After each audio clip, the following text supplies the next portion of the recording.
आज प्रस्तुत है मालती जोशी जी द्वारा लिखा लघु उपन्यास पाषाण युग का दूसरा भाग। उसके कई दिनों बाद दीदी से मुलाकात हो पाई थी। उन्हें देखते ही अपमान की कड़वी याद ताज़ा हो आई और मेरी आंखें डबडबा आई थीं। आपके किशोर भाई ने इतनी इंसल्ट की थी हमारी उस दिन, मैं अब कभी भी उनसे बात नहीं करूँगी। मैंने मुंह फुलाकर कहा, मत करना, वह तुम्हें मनाने भी नहीं आएगा। दीदी का स्वर और चेहरा इतना रूखा था कि मैं सहम सी गई। और अब वह मेरा किशोर भी नहीं है। बड़ी देर बाद उन्होंने सपाट स्वर में कहा, क्यों? लेकिन प्रश्नों के उमड़ते सैलाब को मन में ही रोक लेना पड़ा। दीदी से कुछ पूछने का साहस नहीं था। और फिर कुछ दिनों बाद तो वह बात भूल भी गई मैं। फिर पता नहीं कैसी छुट्टी थी, पर इतना याद है 2 दिन के लिए घर गई हुई थी। हॉस्टल के अनुशासनबद्ध जिंदगी के बाद 9 बजे तक बिस्तर में लेटना बड़ा प्यारा मालूम हो रहा था। नींद तो क्या आती, पर लिहाफ में लेटने का सुख छोड़ते नहीं बन रहा था।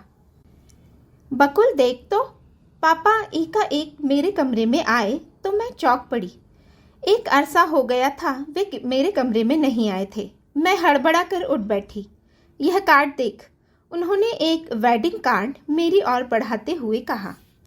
बचपन में बड़ा शौक था मुझे ग्रीटिंग कार्ड्स और वेडिंग कार्ड्स इकट्ठा करने का, पर अब वे बातें कितनी दूर की लगती थीं। हालांकि अभी भी मैं औरों के लिए स्कूल गर्ल ही थी। कितना प्यारा है ना? मैंने उस लंबे चौड़े कार्ड के सुनहले मखमली धरातल पर हाथ फेरते हुए जरी के धागे से खेलते हुए कहा। खोलकर तो देख, पापा ने कहा। मैंने खोला और 2 बड़े बड़े शब्द मेरी आंखों में चुभ गए, किशोर और भारती। जबकि कायदे से यहाँ नाम दीदी का होना था। यह कैसे हो सकता है? और इसके साथ ही मुझे दीदी से पिछली वाली मुलाकात याद हो आई। तैयार हो जा बकुल, शकुन के पास चलते हैं, पापा ने कहा और उठकर चले गए। मैं साथ जाकर क्या करूंगी, मैंने सोचा, पर शायद पापा अकेले नहीं जाना चाहते थे। मन ही मन दीदी से डरते थे शायद, और मम्मी के साथ जाने का प्रश्न ही नहीं उठता था। चले तो थे हम दीदी के हॉस्टल के लिए, लेकिन पापा ने जब स्कूटर वाले को राज मोहल्ले का पता दिया तो मैं चौंक पड़ी। हम लोग कहाँ जा रहे हैं? किशोर के यहाँ, पापा ने जवाब दिया। उनकी आवाज़ जैसे बहुत दूर से आ रही थी। राज मोहल्ले के उस आलीशान बंगले पर वैसी ही हलचल थी जैसी अक्सर शादी वाले घरों में हुआ करती थी। ढेर सारे लोग, ढेर सारा सामान इधर उधर बिखरा था। जज साहब हमें देखते ही इस कदर झेंप गए कि ढंग से नमस्ते भी न करते बनी। लेकिन पता नहीं कहाँ से माता जी पहुँच गई और उन्होंने मौके को बड़ी खूबसूरती से संभाल लिया। लंबे चौड़ी मुस्कुराहट बिखरते हुए बोली, आहा, डॉक्टर साहब आए हैं। कार्ड तो मिल गया होगा ना? मैंने कल ही पोस्ट करवाए हैं। जी मिल गया था, तभी तो हाजिर हुआ हूँ। क्या यह पापा ही बोल रहे थे? वह तो आपको आना ही था, घर के आदमी हैं आप तो। यह कौन, आपकी छोटी बेटी है ना? एकदम लंबी हो गई है, हूबहू अपनी माँ पर गई है। किशोर की शादी एकाएक तय हो गई, हमें पता भी न चला। बहुत ही सधे स्वर में कही गई इस बात से जज साहब सहम के रह गए। पर माताजी बड़ी पुख्ता मिट्टी की बनी हुई थी। परेशान सी मुद्रा बनाकर बोली, अब आपको क्या बताऊं, लड़की वालों ने हमारी नाक में दम कर रखा था। पिछले 6-7 महीनों में तो यह हाल रहा कि सुबह एक आ रहा है तो शाम को दूसरा। किस किस को मना करें, और मना करने का कोई कारण भी तो हो। इन मसूरी वालों ने तो हद ही कर दी। लड़की यहाँ दिखाने के लिए आए और बोले पसंद हो तो बोलिए, हम शगुन करके ही जाएंगे। दरअसल उन्हें जरा जल्दी थी। दोनों बड़े लड़के इंग्लैंड में हैं, उनकी छुट्टियाँ खत्म होने को है। बताइए, बार बार इतनी दूर से आया जाता है कहीं? फिर हमने भी सोचा लड़की अच्छी है, घर भी अच्छा है, बेकार देर करने से क्या लाभ। एक बार लड़कों की उम्र निकल जाए तो फिर अच्छे संबंध भी नहीं आते। मेरा ख्याल था आप लोग शकुन के बारे में जानते होंगे। फर्स्ट ईयर से दोनों साथ हैं। पापा ने किसी तरह उनके मेल ट्रेन को बीच में ही रोककर कहा, वह तो को एजुकेशन का जमाना है जी। जज साहब ने इतनी देर बाद मुंह खोला। और फिर मेडिकल में तो ये लोग इतने फ्री होते हैं कि कुछ पता ही नहीं चलता। पापा का चेहरा गुस्से से तमतमा उठा। माताजी फिर मौके की नजाकत को समझकर बोली, हाय डॉक्टर साहब, आप इतनी देर बाद आए हैं। कार्ड्स ना छपे होते तो मैं सगाई भी तोड़ देती। शकुन इस घर में आती तो मुझसे ज़्यादा खुश कौन होता। देखी भाली लड़की है और फिर घर में सभी उसे चाहते हैं। पर देखिए ना, इस तरह की कभी कोई बात ही नहीं उठी। किशोर भी अगर कभी कुछ कहता। किशोर ने भी कुछ नहीं कहा। तब तो फिर मुझे कुछ नहीं कहना है। और पापा एकदम उठकर चल दिए। चाय की प्यालियां और मिठाई की तश्तरियां मुंह चिढ़ाती रह गईं। मैं अपनी शकुन के लिए ऐसा राजकुमार लाऊंगा कि ये लोग देखते रह जाएंगे।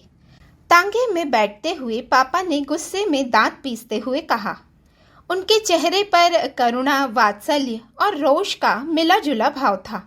बहुत दिनों बाद वे मुझे पहले वाले पापा लगे थे। पापा जो बच्चों को बेहद प्यार करते थे, खासकर दीदी को। पहली संतान होने के कारण उनकी सारी ममता, सारी आकांक्षाएं दीदी पर केंद्रित थीं। दीदी को लेकर अक्सर वे माँ से लड़ पड़ते थे। कहते, उसे परेशान मत किया करो, उसे तुम्हारी तरह चूल्हा चौका नहीं करना है जिंदगी भर। माँ भुनभुनाकर चुप हो जाती। पर जब भी कोई बात पापा से मनवानी होती तो दीदी को ही आगे किया जाता। हम भाई बहनों को भी यह रहस्य ज्ञात था। घर में कोई भी नई चीज आती, उसके लिए दीदी की सिफारिश जरूरी थी। त्योहारों पर मिठाई भी बनती तो उनकी फरमाइश पर। छुट्टियों का प्रोग्राम भी बनता तो उनकी पसंद से। माँ की मृत्यु के बाद तो जैसे घर में उनका एक छत्र साम्राज्य हो गया था।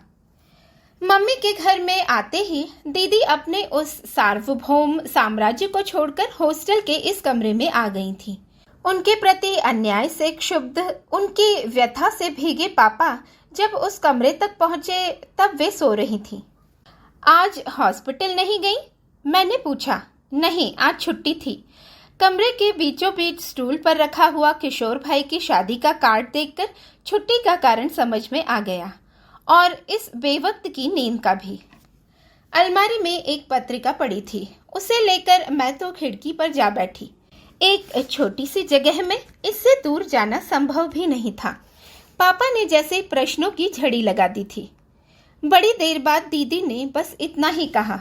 उसकी इच्छा थी कि दूसरे वधू पिताओं की तरह आप भी थैली लेकर क्यू में खड़े हो जाते। किशोर की इच्छा थी। इच्छा शायद उसके माँ बाप की थी, पर उसने उनका विरोध भी नहीं किया था। इकलौता लड़का है ना, माँ बाप का मन कैसे तोड़ देता बेचारा। और इतनी सी बात के लिए तूने। बात छोटी थी पर अपमानजनक थी, मुझसे सहन नहीं हुआ।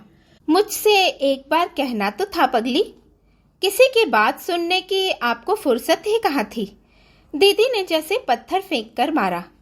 पत्रिका के पन्नों पर यूं ही घूमने वाली नजरों को उठाकर मैंने देखा। वेदना से पापा का चेहरा काला पड़ गया था। मुझे भी बहुत बुरा लगा। बात चाहे सच ही हो, उसे क्या इस तरह मुंह पर फेंक कर मारना चाहिए? लेकिन सारा दुख, सारा अपमान पीकर भी पापा जी जान से दीदी के लिए वर खोजने में जुट गए थे। हायर सेकेंडरी की परीक्षा से निवृत्त होकर घर पहुंची थी तो पापा ने जन्म कुंडलियों की कॉपी करने का काम मुझे सौंप दिया था। रोज की डाक में कम से कम एक पत्र तो ऐसा होता जिसमें किसी नए रिश्ते का पता ठिकाना होता या कोई फोटो या जन्म कुंडली होती। 10 नामों में से 1-2 लड़के ऐसे निकलते जिन्हें दीदी के योग्य समझा जाता। उन लोगों के ही फोटो मंगवाए जाते। मेरे जन्मदिन का बहाना लेकर उस दिन दीदी को घर बुला लिया गया था। खाना खाते हुए पापा बिल्कुल सहज स्वर में बोले, शाम को दोनों बहनें जाकर एक फोटो खिंचवा आना, यादगार रहेगी। स्टूडियो में मैंने मचलते हुए कहा था, दीदी एक फोटो अपनी अलग से उतरवाइए ना। पापा ने सिखाकर भेजा होगा क्यों? उन्होंने मुझे घूरते हुए पूछा, फिर हंस पड़ी और एक प्यारा सा पोज देकर कैमरे के सामने बैठ गई। अपनी इस सफलता पर मैं फूली न समाई थी। पापा ने भी मुझे खुश होकर शाबाशी दी थी। रात के खाने पर भी उनका मूड बहुत अच्छा रहा था। कई दिनों बाद उनके ठहाके, उनके लतीफे सुनाई दे रहे थे। छोटे भैया ने तो कुटिलता से व्यंग भी किया, आज पापा को क्या हो गया है। उठते हुए पापा ने कहा, खाना खा लो, 5 मिनट बाद मेरे पास आना, जरूरी काम है। जी बहुत अच्छा। दीदी जैसे आज शालीनता की प्रतिमूर्ति बनी हुई थी। दीदी के पीछे पीछे दबे पांव मैं और छोटे भैया भी पहुंच गए थे और पर्दे की आड़ में सांस रोके खड़े रहे। पापा की मेज पर 5-6 फोटो पड़े हुए थे।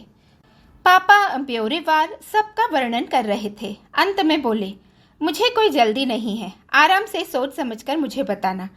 छुट्टियां शुरू होते ही मैं इस मिशन पर निकल जाऊंगा। इस साल मुझे यह काम कर ही देना है। दीदी इतनी देर तक मूर्तिवत बैठी सुन रही थी। उन्होंने एक नज़र भी उठाकर उन तस्वीरों पर नहीं डाली थी। पापा के चुप होते ही बोली, पापा इस जून में मैं कैलिफोर्निया जा रही हूँ। क्या? हम लोगों के मुंह से भी हट्टात निकल पड़ा और हम डर के मारे भाग खड़े हुए। किसी समय पापा का सबसे बड़ा सपना था दीदी को अमेरिका भेजने का। कर्ज लेकर भी वे अपनी जिद पूरी करते, पर दीदी ने जिस तरह अपने आप सब कुछ तैयार कर लिया था, उससे साफ जाहिर था कि पापा को उन्होंने फालतू सामान की तरह जीवन से अलग निकाल कर फेंक दिया था। इस धक्के से वे एकदम भीतर ही भीतर टूट गए थे, एकदम बूढ़े लगने लगे थे। इस परिवर्तन को अनदेखा करके दीदी अपनी ही तैयारियों में व्यस्त थी। दिन भर शॉपिंग में निकल जाता, सुबह शाम मित्र परिवारों में। कभी कोई प्रोग्राम बनता, कभी कुछ। जाने से 8-10 दिन पहले बड़े भैया ही उन्हें घर लेवा लाए थे। पापा ने फिर कुछ नहीं कहा था, सब कुछ देखते रह गए थे। यह तो बाद में मेहता अंकल ने बताया था कि सिक्योरिटी का प्रबंध भी पापा ने ही किया था और रुपयों की व्यवस्था भी, पर दीदी के रवैये से डरकर उसे जाहिर नहीं किया था। और मम्मी, वे इन दिनों कहाँ थी? घर के किसी कोने में जलने वाली अगरबत्ती की तरह चुपचाप अपने अस्तित्व की सुगंध बिखेर रही थी, पर हम में से किसी को भी उनका ख्याल न था। इस तूफानी दौर में भी घर अपनी सामान्य गति से चल रहा था, इसका श्रेय उन्हीं को था। दिन भर वे किचन में व्यस्त रहती, क्योंकि घर पर दिन भर लोगों का आना जाना बना रहता था। इस आपाधापी के बीच भी उन्होंने दीदी के लिए एक शॉल काढ़ा था, एक कार्डिगन बुना था, प्यारी सी 2 साड़ियां भी वे दीदी के लिए लाई थी, पर एक छोटी सी थैंक यू के अतिरिक्त दीदी ने उसका कोई प्रतिदान नहीं दिया था। विदा वाले दिन स्टेशन पर बंधु बांधव, मित्र परिवारों की अपार भीड़ उमड़ पड़ी थी। उतने से समय में हर किसी से हंस बोल पाना बड़ा कठिन काम था, पर दीदी बड़ी चतुराई से, कौशल से यह कठिन काम को अंजाम दे रही थी। अपने गुरुजनों से, सहयोगियों से हमारा परिचय करवा रही थी। किसी को पत्र लिखने का वचन दे रही थी, किसी को कोई वस्तु भेजने का वादा कर रही थी। अजीब से गहमा गहमी थी वातावरण में। पापा मम्मी भीड़ से अलग थलग एक कोने में खड़े थे। सच तो यह है, उनके इस तरह दूर खड़े होने का भान भी नहीं था। गार्ड की सीटी होते ही दीदी को सबसे पहले याद आया। उन्होंने शीघ्रता से पापा के पैर छुए और मम्मी से कहा, अच्छा नीरू, बाय, और भीड़ को चीरती हुई कंपार्टमेंट तक पहुंच गई। पापा के निशब्द आशीर्वाद उन तक पहुंचे भी या नहीं, कौन जाने। गाड़ी जब चली तब प्लेटफॉर्म पर कितने ही रुमाल लहरा रहे थे। मेरे हाथों में फूल मालाओं का ढेर था जो दीदी को पहनाई गई थी, और आंखों में आंसू। दोनों भैया दिल्ली तक दीदी के साथ गए थे। स्टेशन से भारी मन लिए हम तीनों ही लौट आए। घर जैसे काटने को दौड़ रहा था। पिछले 8-10 दिन तक जैसे यह शादी का घर बना हुआ था। सारी रौनक एक व्यक्ति के जाते ही विदा हो गई। दिन भर हम लोग अपने अपने कमरों में कैद रहे। कहीं जाने की, किसी से बात करने की इच्छा ही नहीं हो रही थी। रात खाने की मेज पर ही हम लोग एकत्र हुए। उतनी बड़ी मेज पर हम तीनों बस। पहला कौर लेते ही पापा ने कहा, सब्जी में नमक नहीं है क्या? मम्मी ने चक्कर देखा। ओह, भूल गई शायद। यह क्या बेहूदगी है। पापा एकदम गर्म हो उठे। एक चीज ढंग से नहीं बना सकती तुम। जिस दिन महाराज नहीं हो उस दिन खाना मिट्टी हो जाता है। किससे पूछकर छुट्टी दी उसे तुमने? मम्मी स्तब्ध होकर फटी फटी आंखों से उन्हें देखती रह गईं। यह शायद पहला अवसर था जब पापा ने मम्मी से इतनी कठोर बात कही थी। फिर तो जैसे यह सिलसिला सा चल पड़ा। दिन भर मेरा मन घबराया सा रहता कि पता नहीं कब किस बात पर पापा गर्म हो उठे। उनके इस बमबारी के सम्मुख मम्मी निरीह लगती। कॉलेज की डिबेट्स में हमेशा इनाम जीतने वाली मम्मी पापा के उन तर्कहीन आरोपों का कोई उत्तर नहीं दे पाती थी। पर लगता था कोई चीज है जो धीरे धीरे उनके भीतर ढहती जा रही है। उनका चेहरा देखकर इसका एहसास होता था। अब तो यह बात कपोल कल्पना सी लगती थी कि इसी आदमी की पीठ पर मैंने कभी घुड़सवारी की है, कंधे पर चढ़कर अमरूद तोड़े हैं, गुड़िया के लिए या गुब्बारे के लिए जिद की है और माँ की मृत्यु के बाद इसी गोद में विश्राम पाया है। छुट्टियां समाप्त हुई और साथ ही मेरी परेशानी भी। कॉलेज की रंगीन दुनिया मेरी प्रतीक्षा कर रही थी। बड़े भैया बम्बई की एक बड़ी कंपनी में चले गए थे और मेरे लिए अच्छा खासा जेब खर्च भेज देते थे। दीदी तो मेरे लिए उपहारों की वर्षा सी कर रही थी और मेरे पास इम्पोर्टेड कपड़ों, सेट्स और कॉस्मेटिक्स का ढेर सा लग गया था।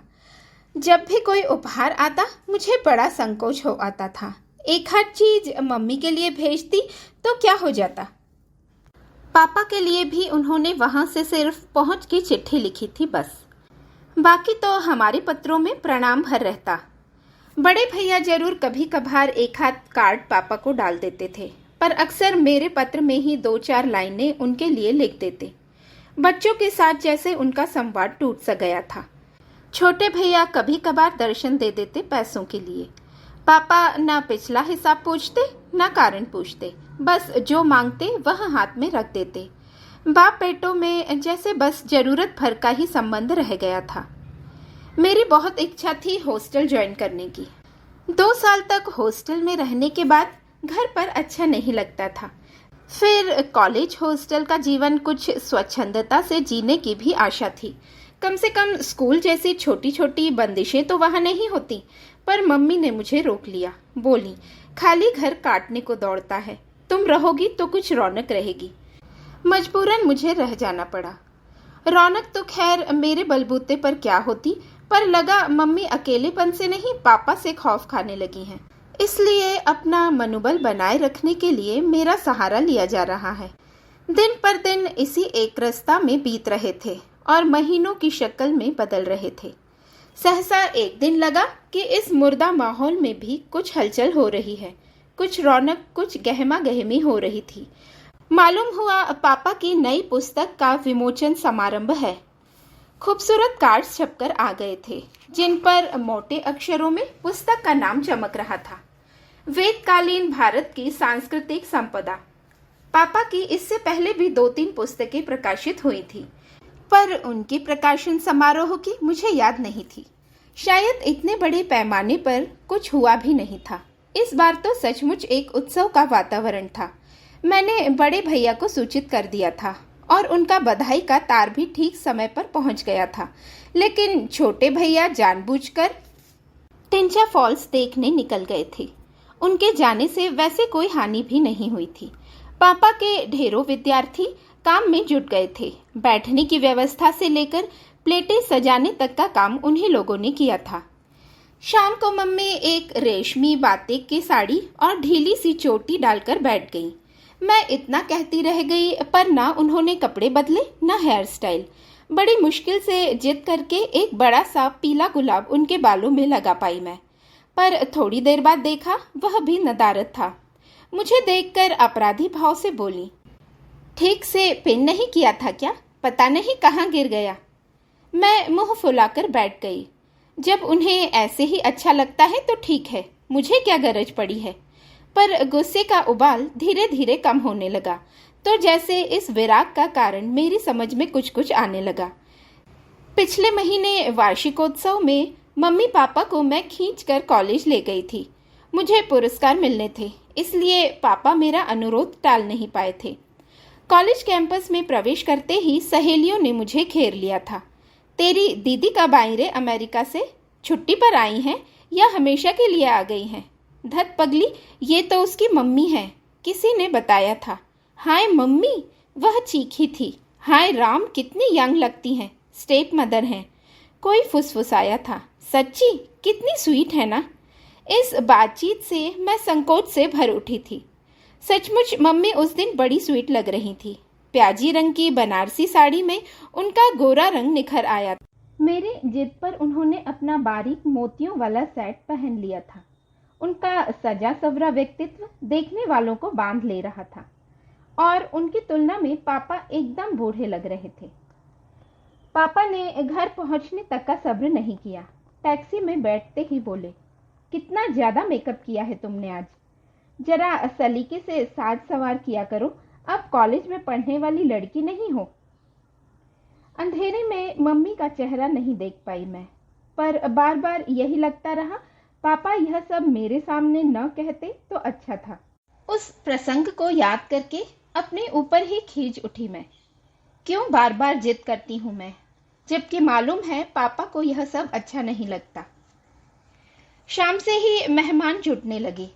प्रिंसिपल साहब थे, कुछ पापा के सहयोगी थे, कुछ मित्र, कुछ विद्यार्थी। 40-50 लोगों का मजमा था।